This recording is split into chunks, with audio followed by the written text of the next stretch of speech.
మహాలయ పక్షంలో పితృదేవతలకు తర్పణాలు ఎందుకు? భాద్రపద మాసం కృష్ణపక్ష పాడ్యం నుంచి అమావాస్య వరకు ఉన్న 15 రోజులను మహాలయ పక్షం లేదా పితృపక్షం అంటారు.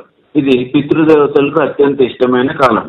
పితృదేవతలు అంటే కేవలం తండ్రి మాత్రమే కాదు, గతించిన వారందరినీ పితృదేవతలుగానే పరిగణిస్తారు.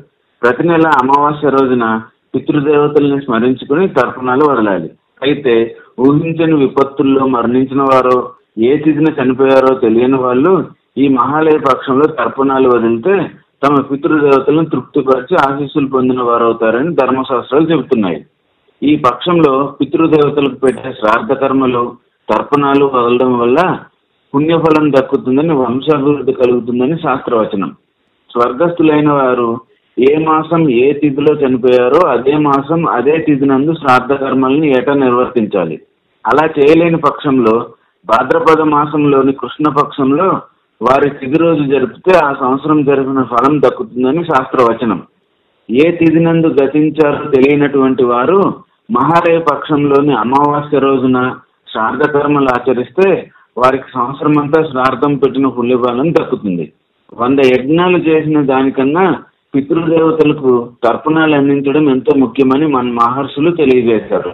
గతించిన తల్లిదండ్రులకు, ఇతరులకు తర్పణాలు, పిండ ప్రదానాలు, దాన ధర్మాలను ఏటా వారి వర్ధంతి రోజున గాని, మహాలయ పక్షాల్లో గాని, మహాలయ అమావాస్య రోజు గాని చేయడం అత్యంత ముఖ్యమని పేర్కొన్నారు. మహాలయ పక్షం ప్రాశస్త్యం. మహాభారతం కథాంశం ఇది. మహాభారత యుద్ధంలో వీరమరణం పొందిన కర్ణుడు స్వర్గానికి వెళ్తాడు. అక్కడ ఆయనకు బంగారం, వెండి, ముత్యాలు, పగడాలు, వజ్రాలు అన్నీ ఉంటాయి తప్ప తినడానికి, తాగడానికి అన్నపానీయాలు కనిపించలేదు.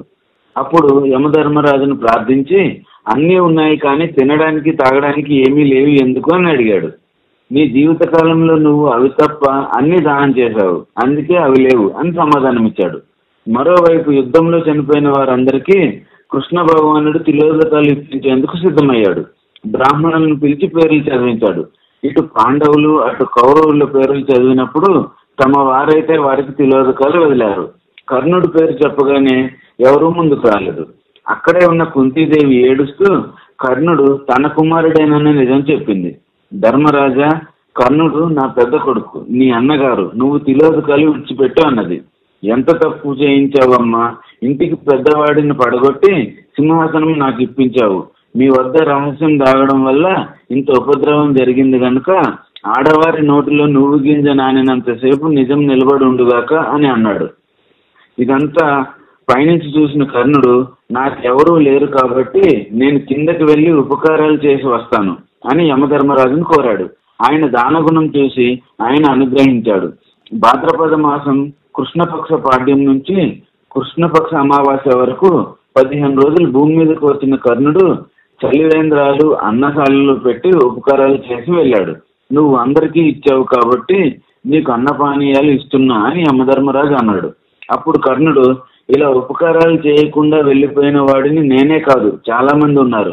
శరీరాన్ని విడిచిపెట్టి తర్వాత కూడా భూమండలం మీదకు వచ్చి నేను ఏ ఉపకారం అయితే చేశానో అలా 15 రోజుల్లో ఏ తిథి నాడు ఏ బంధువులు శరీరాన్ని విడిచిపెట్టారో వాళ్ళ పేరు చెప్పి కొడుకులు, మనవళ్ళు, మునిమనవళ్ళు దానం చేస్తే అందుకు తగిన ప్రతిఫలం వారి పితృదేవతల ఖాతాలో పడేట్లు అనుగ్రహించండి అని కోరాడు. అందుకు యమధర్మరాజు అంగీకరించి తదాస్తు అన్నాడు. తల్లి, తండ్రి, పెద్దనాన్న, బాబాయి, ముత్తాత చనిపోయిన తిథి తెలియకపోతే మహాలయ అమావాస్య నాడు శ్రాద్ధ కర్మ చేయొచ్చు. మన పూర్వీకుల పేర్లను స్మరించి ఆ రోజు స్వయం పాకం, ద్రవ్యం, కనీసం ఉదకదారను విడిచిపెడితే ఆ ప్రతిఫలం వారికి చేరుతుందని శాస్త్రం చెబుతుంది. లోకాన్ని వీడిపోయిన వారికి ఉపకారం చేయగలిగిన ఏకైక రోజు మహాలయ అమావాస్య.